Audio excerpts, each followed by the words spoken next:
All very, very welcome and the warmest Céad Míle Fáilte to everybody joining us for this webinar, which is a live launch of our Registered Nurse Programme Standards 2025 by the Nursing and Midwifery Board of Ireland. My name is Dr. Louise Kavanagh-McBride. I am very privileged and proud to be the chair and the president to launch this here with you this morning. And I feel very privileged to be in my last tenure as president to be able to share and launch this. We are gathered here this morning for a very significant milestone in not just the review of our standards for nursing education, but I would say for the reform of the evolution of nursing standards in Ireland. This launch of our nursing standards represents not just a set of guidelines or another publication from the Nursing and Midwifery Board, but a huge commitment to excellence, compassion, and the highest quality of care for our patients, our clients, and our service users. These standards have been crafted through collaboration, extensive collaboration, I might add, initiated by the Department of Health, the Expert Review Board, and multiple stakeholder engagements thereafter. They are drawing on the insights and the experience of nurses across all levels of practice and disciplines, and I believe they reflect our dedication to fostering a professional environment where our nurses will be empowered to thrive, innovate, and deliver the best and highest possible quality of care to our service users, patients, and clients. As we embrace these new standards, I want us all to remember that they are not just, as I said, another publication or words on paper. They are our promise and our commitment to our patients, to our communities, and to ourselves as a profession. And they will challenge us as we continue to uphold the values of integrity, respect, and the professionalism in every regard. For those of you that are as old as I am, you might remember the integration of transfer of nurse education in 2002, the first significant transition of nurse education from the schools of nursing over to higher education. And that too was a very significant change. And at that time, it was both a personal and a professional change in my own life because I moved from my clinical practice over to education. And it is quite remarkable what has happened since 2002. 2012 would have been the first undergraduate review, and it was a review and an evaluation of the integration and that transition from 2002. I will propose to you that this 2025 new standards is a significant reform of our nursing standards. And going forward, I think it is going to have huge implications for our profession. So together we now have the opportunity of shaping nursing for the future and ensuring that our profession continues to adapt and to respond to the ever-changing needs. We must remember we had a pandemic thrown in between 2012 and 2025, so that's also been very significant. And it too has shown us great opportunities to expand and enhance the delivery of our undergraduate programs. So I encourage each and every one of you, regardless of what stakeholder position you are, a CPC, a preceptor, a registrant, a director of nursing, a CNM, an academic, that we embrace and we reflect that we can bring forward and have a huge implication of positivity and advocate for the future. So I just been advised that I should inform everybody this is going to be a recorded session. There are no cameras or no live chat, but we wanted to record it to make sure that those that haven't had an opportunity to join us can reflect back or see it at another time. So thank you again for being with us this morning, and most importantly, your unwavering commitment and advancing our nursing profession. We know there will be challenges, we know there will be opportunities, but we should and we will be able to do this together. So that's all from me as the chair and president of the Nursing Board. Just to give you a walk through how we're going to manage the rest of the webinar, I'm going to hand over to Lorraine Clark-Bishop, who is the interim director of the Education, Training and Standards. And Lorraine is going to take us through the draft, the 6th edition of the Registered Nurse Programme Standards for 2025. And then Lorraine will hand over to Dr. Mary Ryder, who has been the programme lead on this significant reform of our nursing programs. And then we will conclude by handing over to our new CEO, Carlin Donoghue. And I just want to extend my warmest congratulations and every success and happiness to Carlin in her new position as our CEO, our Chief Executive Officer of the Nursing and Midwifery Board of Ireland. So I hope that didn't take any longer than 5 minutes. Claire Nolan, who's going to be keeping us all on our toes. So without further ado, I'm now going to hand over to Lorraine to take us through a brief presentation. Thank you, everybody. Thank you, Louise. Thank you very much for that great and fabulous introduction. So good morning to everybody. And basically, I don't want to labour the points too much, but I'm just going to take you through all, I suppose, of the background of the work that has informed the Registered Nurse Programme Standards that we are launching today. So if you want to move to the next slide. Yeah, so here I've provided a timeline which really reflects all of the work and when the work commenced in relation to this review of the standards. As required under the legislation, which many of you will be familiar with, which is the Nurses and Midwives Act 2011, we're required as an organisation to reflect and review on all of our standards on a regular basis. So this revision of the standards actually commenced back in 2022 with a review of the standards that you are familiar with that are currently in place.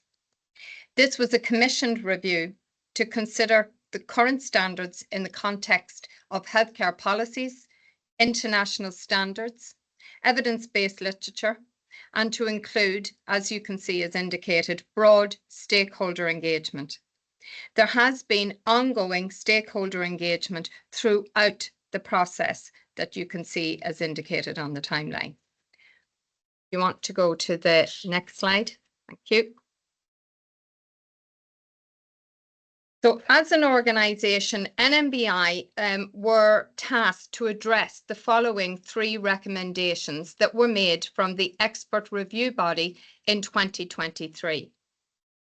And just to note that when we take you through this presentation, you should be able to access on our website the new edition of the standards that we hope have now coincided with our launch here this morning. So the recommendations, I'm going to take you through the first one, which was recommendation 18, which were that the higher education institutions, the Department of Health, the HSE and NMBI, through a high-level working group, were required to review the undergraduate nursing and midwifery curricula in the context of Sláinte Care. So the introduction of the enhanced practice contract and the future health needs of the population. It was recommended that this group should also align any revisions to the curricula to national health. In the context of recommendation 19, NMBI, the higher education institutes, the HSE, including community health organisations, were to consider and expand the locations for undergraduate nursing and midwifery clinical student placements, particularly in community and primary care settings, obviously reflecting the implementation of Sláinte Care in the provision of integrated care. The time allocated to community placements for nursing and midwifery students should be increased. In regards to recommendation 21, the NMBI were to develop a plan for the undergraduate curriculum of psychiatric and intellectual disability nursing to meet the European Union standards. So an implementation action group was then established by the Department of Health to action these 3 recommendations. So part of this work review included the standards to include core competencies. we were to see the introduction of a 12-week internship that was focused on integrated care at the end of year 3 of the programmes. All programmes were to have an EU core with common foundation for all students across years 1 and 2.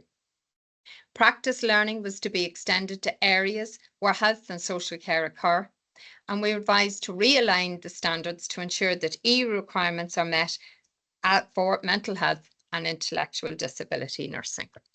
So this was the foundation for all of the changes that were to come in terms of informing our standards. So if you go to the next slide, thank you. So the consultation then on developing the revised standards commenced in NMBI in January 2025. And this has been extensive and ongoing right through until this period of time, and particularly into June 2025, when the standards were presented to the Education, Training and Standards Committee within NMBI, who recommended approval to the board. The board approved the standards in July of 2025. So as you can see here is reflected, these are the amount of different consultations that have taken place since that time. And I just think it's a huge opportunity to show the extensive consultation that took place, but also the willingness of all of the people that took their time and effort to be involved in this consultation, and who were very keen to be involved and, you know, were so engaged throughout that process. I'm now actually going to hand over to the lead, who is Associate Professor Dr. Mary Ryder. And Mary's going to take us through the actual standards themselves. Thank you, Thank you Mary. very much, Lorraine. And I just want to say thank you very much. It's been an enormous privilege working with a very dedicated, hardworking team in NMBI on the entire project. So this is an organogram that'll just give you an overview of where all the different, there's an enormous volume of sections that will comprise of the entire standards. So the standards of entry to the register are applicable to all nurses entering the register from September 2027. And then it also includes the standards for nurse education. And then the standards for nurse education are comprised of 6 sections, and this is the section I'm going to concentrate on in the next couple of slides, just to explain to you where everything sits and what's included in what section. Thank you, Claire. So as you know, the NMBI launched a new Code of Professional Conduct and Ethics in January of 2025. So the decision was made that the code would be deeply embedded in both the standards of entry to the register and the standards for nurse education. So they are intertwined, and they are very prevalent in the new reform of the nursing registration standards. The bachelor's degree in nursing prepares graduates for entry to a division of the register and provides detailed knowledge and understanding of nursing rather than an in-depth knowledge of a focused area of practice, and it's a level 8 qualification. The standards of entry to the register are applicable for all nurses, as I said, and eligibility for registration in a particular division of the register is determined by the education level awarded. Every curriculum that will be submitted for accreditation by education bodies will be subjected to a rigorous approval process and will be evaluated in the context of the specific division of the register of general nursing, psychiatric nursing, intellectual disability and children's nursing. So this is the standards for nursing education. As I said, it comprises of 6 different standards that reflect each aspect of the curriculum. The standards must reflect discipline-specific philosophy, theory and competency to adequately prepare students for registration. And I'm going to take you through each of the 6 aspects of the curriculum standards now. So the first one is standards for curriculum delivery, and this relates to the governance structure of curriculum.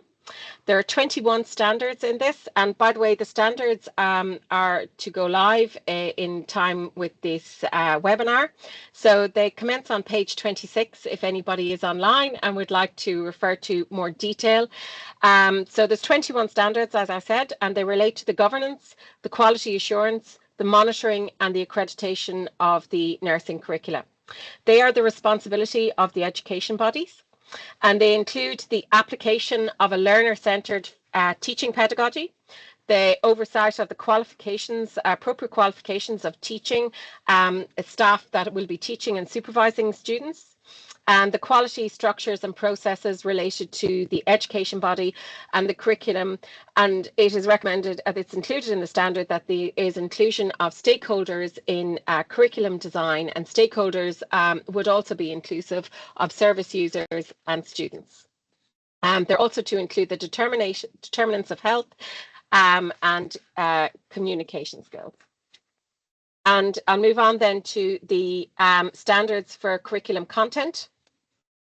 And these will be on page 27 if anyone is viewing the standards online. And they include the indicative core content relative to each curriculum. And they're about alignment of theory and practice, and it's also inclusive of competency. There are 20, as I said, there are 17 standards in this section. These are written by the regulator, and they define the specific outcomes and expectations for students learning at the to achieve their learning at the end of the level 8 degree. The curriculum is then prepared by the higher education body, and it must incorporate the standards. And it's encompass the activities, resources, and experiences that the educators will use to guide students to meet the standards. The 17 standards in this section, and they relate to the content, so they include person-centred care philosophies, and again relevant to specific divisions of the register. Ethical principles, legal standards, simulated learning to prepare students for practice learning environments. And it must be noted, simulation cannot replace hours providing direct patient care, and this is in line with the EU directive. The curriculum must also include cultural diversity, digital learning, holistic biopsychosocial assessment and interventions, health and well-being across the life spectrum. And there are a number of explanatory notes related to the curriculum content and indicative core contents on pages 32. And the indicative core content is a directive from the IAG working group that Lorraine referred to earlier, which was part of the expert review body. And this is content, core content shared across divisions of the register. The core content is to be completed in the first 2 years, and it also differs from shared content. Practice learning is included in the indicative core content, and I will go through this separately. And for anyone who's viewing the standards, there are also 2 appendix on pages 61 and 62, outlining core health assessment skills that are required for nurses on the register, and core nursing skills applicable for nurses across all divisions of the register. The next standard is standards for student experience, and this is on page 28. And this is about enriching students' experience through quality holistic learning environments. They're on page 28 of the standards document. And student experience encompasses many different aspects of student life, including the steps to support student engagement and student satisfaction. There's considerable recognition that enriching student experience through quality holistic learning environments influences student success. Understanding and enabling student success is very complex, and it's very often hindered by traditional perceptions that student success is focused on singular outcomes. Students from diverse backgrounds and life experiences, rich in a variety in skills and talents, must be reflected in the articulation of student success. The standards for students' experience are applicable to all components of the curriculum and include practice learning environment. So these standards include the principles of equity, diversity and inclusion. They include standards where students are to be supported by an appropriate ratio of suitably qualified registrants. The student experience is to be monitored. pastoral care must be available for students, and students must have access to support and information on the curriculum itself. The next standards are, thank you, standards for student assessment, and these are on page 29. And these are about measuring the achievement of learning and the achievement of learners and the effectiveness of the curriculum themselves. Assessment measures the achievement of learners and basically the effectiveness of the programs. QQI and the Education and Training Act basically set out the qualifications based on knowledge, skills and competence require the establishment of standardized procedures for the assessment of learners. The procedure for assessments are the responsibility of the education bodies, and the regulator establishes the necessary generic standards. Effective learning must be fit for purpose, consistent and supportive of the intended learning outcomes. Fairness and objectivity of assessment procedures are inherent in the QQI standards and therefore in these standards. And they include that formative assessment is designed to be supportive of learning and involve extensive feedback, and that there is an anonymous grading of summative assessments.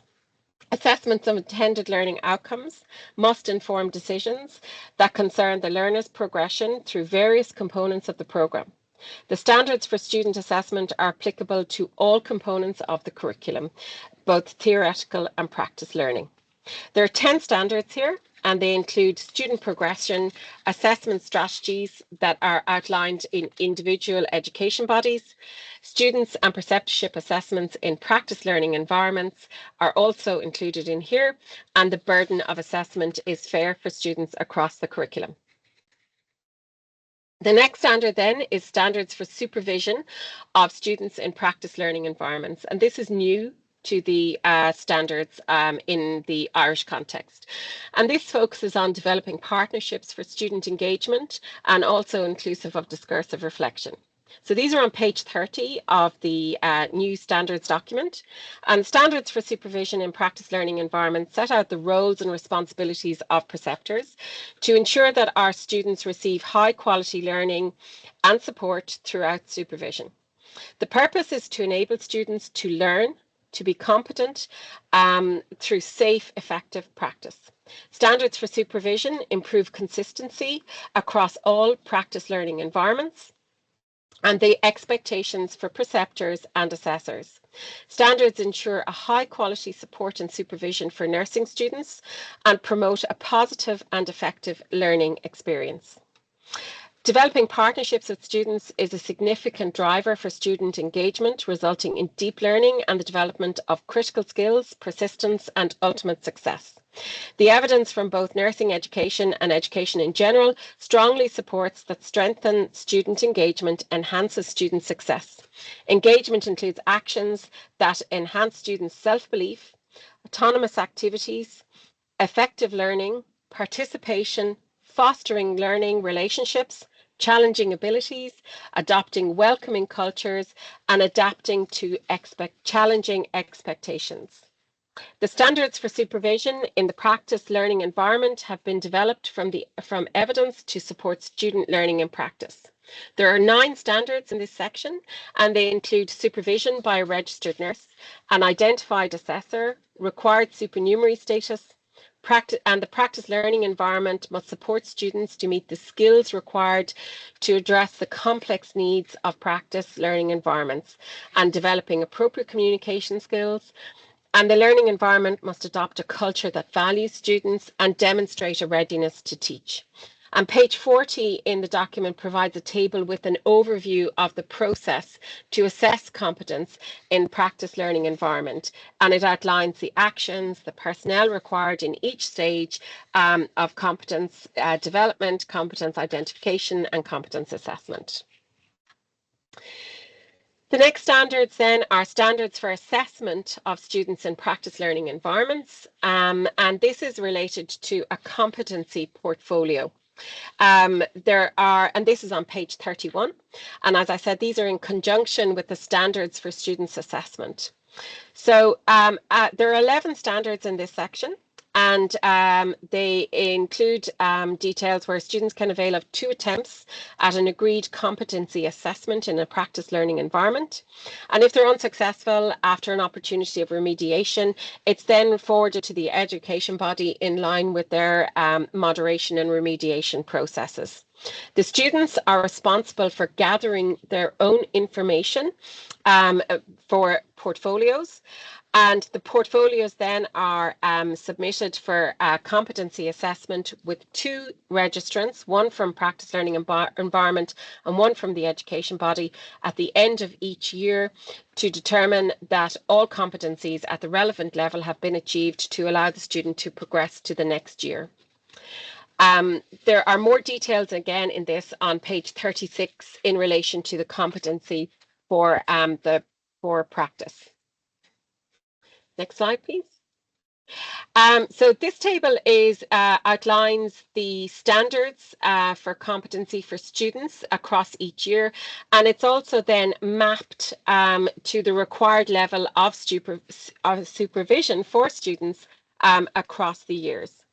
The students are required to practice the skills outlined in Appendix 1 and 2 from first year of the curriculum.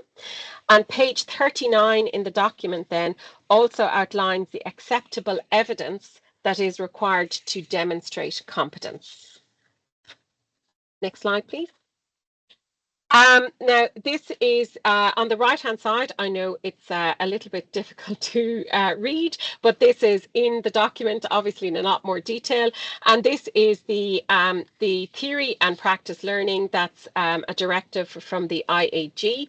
And then we have on page 6, we have provided a glossary to provide a lot more detail in relation to integrated and community practice learning, which is a requirement for students in year 1.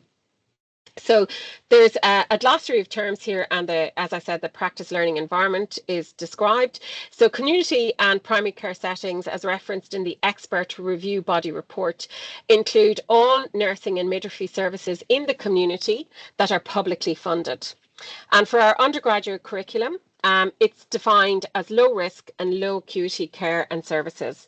And they would include areas such as minor injury units, outpatient departments, day procedure areas, rehabilitation units, convalescence, community intervention teams, and a number of options can be combined in a 4-week placement.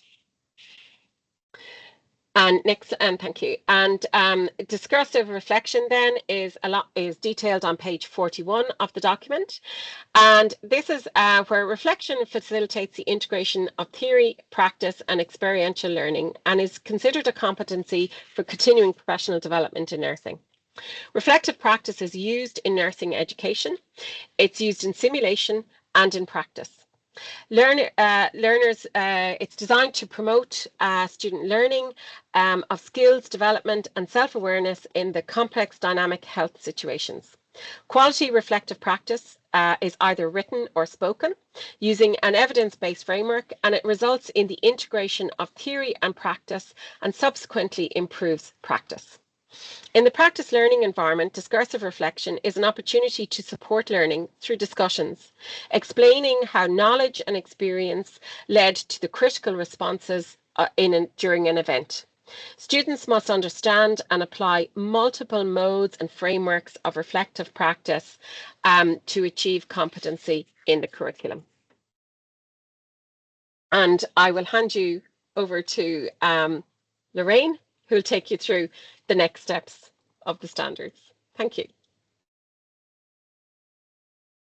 Thanks very much, Mary. Yeah, so in terms of the next steps, as we know, today marks the launch of the actual standards. And as you will have seen earlier on the timeline, the indication in terms of when the actual programmes based on the new standards is scheduled for 2027.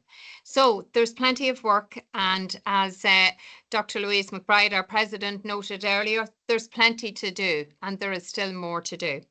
So as an organisation, we're very keen to continue our ongoing engagement that we have established throughout this process, not just with the education bodies, but also, as importantly, with the practice partners as well. So we aim to support the implementation now of the standards through that sustained and ongoing collaboration, which has been absolutely valuable and so invaluable, because you are the people that are going to articulate and bring these standards to becoming a living working document. So we really want to work with you supporting that process. So we're currently developing an implementation plan internally here, so that we will aim to develop workshops that will help, for example, for the implementation of assessment standards in practice and theory with key representatives from both education bodies and practice learning environments. So if you like, this is really the phase one of the processes, that we now have the standards in place. And now it's about implementing and bringing them to fruition, which we are all looking forward to. Yes, there will be challenges, but it has all been challenging at different points, and yet we've worked very collaboratively throughout this process. And what we want to consider is the impact and the change that this will have in terms of changing and reforming nursing education throughout our country, which, you know, we've had a brilliant reputation internationally. And I think going forward, this is really going to represent, yes, a change, but also transformation and reform going forward, which will, I think, will be huge. But as the interim director, I would also like to take this opportunity now to extend a huge gratitude to all of those who have engaged with us throughout this work. So we have engaged with so many people. I'm no doubt going to leave somebody out, but in general, we have met. Huge thanks to the heads of schools, to the regional directors of nursing, to our industrial relation colleagues, to our education and clinical representatives that attended the workshops. Huge thanks to every one of you who took the time to complete the survey, and you contributed to the multiple rounds of consultation that we have shown. Thanks to the Chair and members of the Education, Training and Standards Committee, to the President, Dr. Louise McBride, and to the Board. Throughout this process, they have been supportive and provided guidance and direction at all times. But a special word of thanks to Dr. Mary Ryder, and internally to our team, Claire Nolan and Megan McTernan. I know many people will say this, but I cannot extend to you how they have worked tirelessly. The amount of work that goes on in the background sometimes is never reflected truly. But I cannot say we would not have these documents here today. We wouldn't have these standards if all of these people had not worked so tirelessly and in such a committed manner. And all of this obviously overseen by our CEO, Carolyn Donoghue. So huge thank you for all of the work and our commitment and your commitment to the ongoing implementation of the standards, and very much welcome to the future of our nursing profession. So I'm going to hand you now over to our CEO, Carolyn Donoghue. Thank you.